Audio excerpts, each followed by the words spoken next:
What's up, y'all? Welcome back to the channel. So this is my second time shooting this video, and I hope this time I'm able to actively get my thoughts together and tell the story the correct way, and also, you know, make sense of it, because the first video I did not make. I don't feel like it made sense, and I would have had to make a lot of corrections in the edit. So I don't want to have to do that. I don't want to put y'all through that to make it feel like I was lying or anything. Yeah, so I just decided to redo it. So this video, as you know by the title, will be about both of my miscarriages. So if you looked at my other two videos, I had they go into details about my surgery that I had, of my fibroid removal, and then after I had that surgery, I told you guys that I had two miscarriages. And so now I'm just going to tell you what happened during those miscarriages and how they took form. So let's go. First miscarriage. So back in 2017, back in July of 2017, I missed my period, because my period is pretty regular. Like, I ain't gonna say pretty regular, it is regular. It's always 5 days, it's always on time. I don't have like a late period unless something is going on. So this month it hadn't come yet, and to be specific, it didn't come in June. It was supposed to come towards the end of June, maybe like the middle, in between the middle and the end of June. It was supposed to come on, but I noticed that it did not come on. So I'm like, dang. And so on July 7th of 2017, I was told by my friend to just go ahead and take a pregnancy test. So I got off work. I went to, no, before I went to work, I went to Dollar Tree and bought me a pregnancy test. I only bought one. And so I was like, let me just go ahead and get this over with. I'm just buy one for now, and if it comes up correct, I'll buy another one if I need to or whatever. So I just got one. Because at the time I didn't believe that I was pregnant. Like, I just knew that it was late, but I didn't think it was pregnancy. So when I got off that night, I got off that night, I was a bit nervous, and I've always been told to take pregnancy tests first thing in the morning, because that's when your body's more at a natural state, because you haven't had time or haven't had the ability to like eat anything or, drink anything to make it, to like knock your body off. I don't know how this, whatever, if you know, you know. Basically, take the pregnancy test in the morning is what I was always told. So, and I was tired from work anyway. So I got up the next day. I'm sorry, that would have been on the 6th. So on the 7th, I got up that day. The 7th was on a Friday. I got up, I took the pregnancy test. And it came back positive. Sorry, y'all, I didn't even notice that the phone had done flipped, child. I didn't know it had flipped. But, so I got up, I took the pregnancy test, and it came back positive. So I took a picture of it, I sent it to my mom, and I think at the time my boyfriend, I'm not gonna say I think, I know for a fact, my boyfriend was at work. So I sent him a picture of the pregnancy test, and if you see on the picture, the top line was very dark, the bottom line was very light. So I'm like, I don't know, maybe I ain't But I text my mom, and when I sent the picture to my mom, my friend at the time, and my boyfriend, everybody came back to the same conclusion that I was pregnant, and it is what it is. The line just faced. So I was like, okay. So I did find out where I texted my mom, and I was like, hey, I just sent her the picture, and her response was,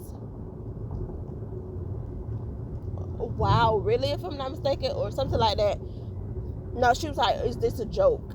And I was like, nope, unfortunately not. And I should not have said unfortunately, because I do believe that is why my baby probably felt like I didn't want it, because of that. Me saying unfortunately, me pretty much being negative towards the pregnancy. And I definitely believe that babies in such an early stage can definitely feel that. And if you don't want them, some of them will politely turn away, and I believe that's what my baby did. So I told her no, I wasn't joking. It was true. So she was like, congratulations. My boyfriend, he was cool with it, like, because we had already talked about having children before. He was just like, it is. He's always just been like, it is what it is. Whatever happens, happens. We're adults. We know what we're doing. And we know the consequences of what could happen based on us doing what we're doing. And so he's just always just been like, okay, whatever, when it comes to pregnancy. Our child gonna be taken care of. So that's what he said. And my friend at the time, she was all excited. Like, she was completely excited. And, well, she pretended to be excited and happy. I don't know if she actually was, but child, it's a whole nother story for a whole nother day. But so I like I said, that was a Friday. So I went ahead. It was early on Friday, because that night I had to go to work. But so I went ahead and I scheduled a doctor's appointment. I called him and let him know that, hey, I just found out that I'm pregnant, and I guess what I need to schedule an appointment just so I can, do the normal pregnancy check-in or whatever. So I scheduled an appointment. My appointment was for that following Wednesday, if I'm not mistaken. And I set out to live the rest of my life. So that Monday came, and I noticed, like, because I had to work that night again, and I noticed that maybe like around noon time, I noticed that I was spotting like the middle of the day, and I want to say I had to be to work at 2, from 2 to close. And so I put on a sanitary napkin, and I called the doctor, and I was like, hey, I have an appointment for Wednesday, but I woke up today. Well, today I just like started spotting, and I don't know what's going on. And I'm pregnant. And so the doctor was like, well, whoever answered the phone, the receptionist, she was like, well, it's kind of normal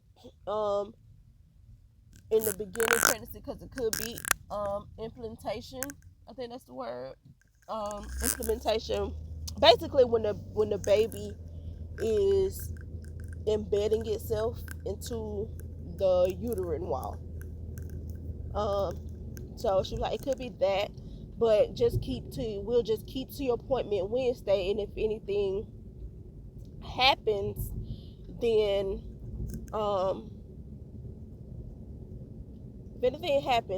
call, like, go to the ER basically. So I was like, okay. So I went to work that night, and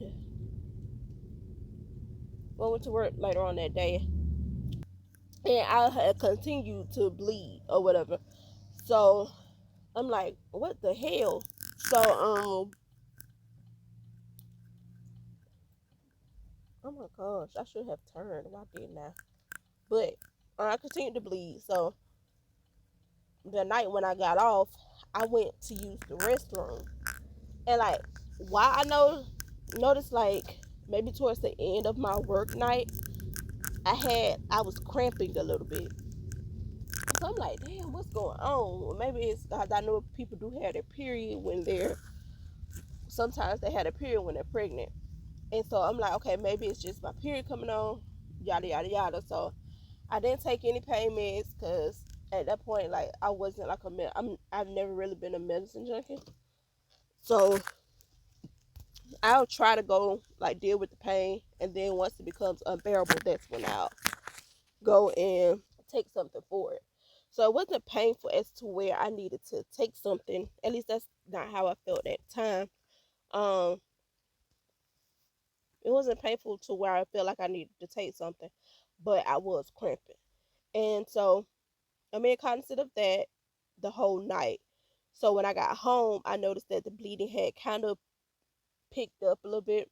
So I went to the restroom when I got home, and when I went after I was done, I wiped. Of course, I was still bleeding. So when I looked in the toilet before I dropped the tissue in there, um, I noticed that something was at the bottom of the toilet. That's the first time that has ever happened to me. I've never seen like something that of that size in the toilet. Like usually it's just clots, normal clots, but this time it was big, and so I took a picture of it. Um, so I sent that picture to my mom. I sent it to my sister, and I sent it to. That was it. It was just my mom and my sister were the only two that I sent that picture to. And I also sent the pregnancy test picture to my sister as well. She didn't really say anything other than congratulations. But so I sent all of them the picture, and my mom just I don't know, call the doctor in the morning, and as soon as you get up and see if they can get you in, and we can figure out like what's going on, because that shouldn't have happened. Um, and are you bleeding like really, really, really heavy? And I'm saying no. It's not really, really heavy. It's heavy, but it's not like excessively heavy. So she was like, okay, so just call the doctor in the morning. If you don't feel like you should go to the hospital. And I was like, no, I don't feel like I should go to the hospital because I didn't want to create a bill, basically. So I went to bed that night. Um, I wasn't sure, and that was the I wasn't sure what it was, but I kind of had a feeling of what it was. So I went to bed, and but before going to bed, I couldn't leave it in the toilet, so I flushed. And that flush was one of the worst flushes that I've ever done. Um, I flushed and I went to bed and I cried because I'm like, oh my gosh, I don't know if that was my baby. I hope not. Like, I was just in the bed pleading with God, like, please don't let it be.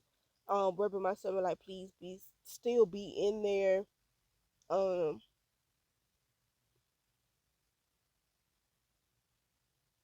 like, that was a hard one. Um, and I'm pausing because I don't want to cry. I don't want to get emotional about it. I just want to tell it and get it off my chest and let other young people, because at the time I was in my 20s. Um, I was at the end of my 20s to be exact. I want to say I was 29 maybe, or right at there. I hadn't hit 30 yet, so I was like 27, between 20, yeah, 27. I was 27. So I just want to let other, people or females know that unfortunately it is common, but that does not take the hurt away. Nothing will take that hurt away. But it, like, you are not the only one. You're not alone.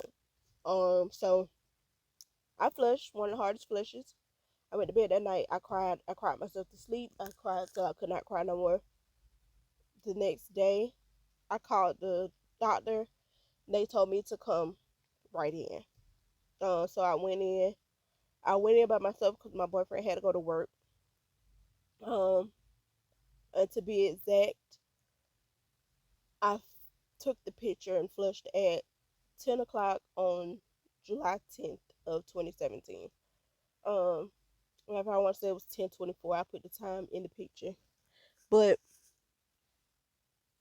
so I went to the doctor. Um, they didn't take a blood test. They didn't take. Did I do a I don't even think I did a pregnancy test. They did like what they did do was like a stomach ultrasound. They didn't do the vaginal ultrasound. They just did one across my stomach and or across my uterus or whatever. And the doctor was like, "Well, it's nothing in there." And he was like, "Can I see the picture?" And so I showed him the picture, and he was like, "Yeah." So whatever, he was like, "Since you had a positive pregnancy test," I showed him the positive pregnancy test, and I showed him the picture of the sack in the toilet. And so he was like, "Yeah, that's that was more than likely the sack where your baby would have been in." He was like, "Unfortunately, if I go," he was like, "Based on the information that you've given me, you would have been at least 4 weeks."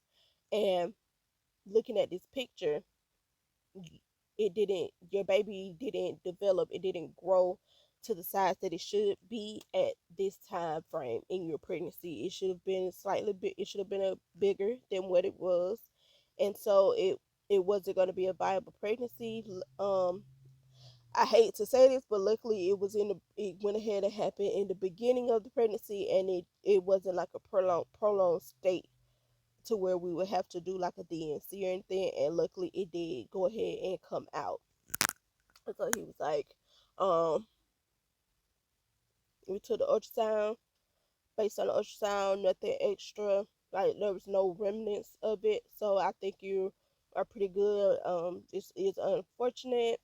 But the good thing about it is, even after having your myomectomy surgery, you we do not now know that you are know for sure that you are able to conceive, and we just have to, if you want to have a viable pregnancy, we just have to make sure that are we make that happen for you. Um, and that was the end of that visit. That was the end of that. It took me months. I think I ate myself till I can't eat anymore. I gained at least 10-15 pounds, maybe even more from that alone, because I would eat, go to sleep, cry, eat, cry, go to sleep. That was all I wanted to do. I didn't want to be bothering nobody. I didn't talk to nobody. Like, it was just leave me alone. Um, Let me get back in here to work, and yeah, so that's that one.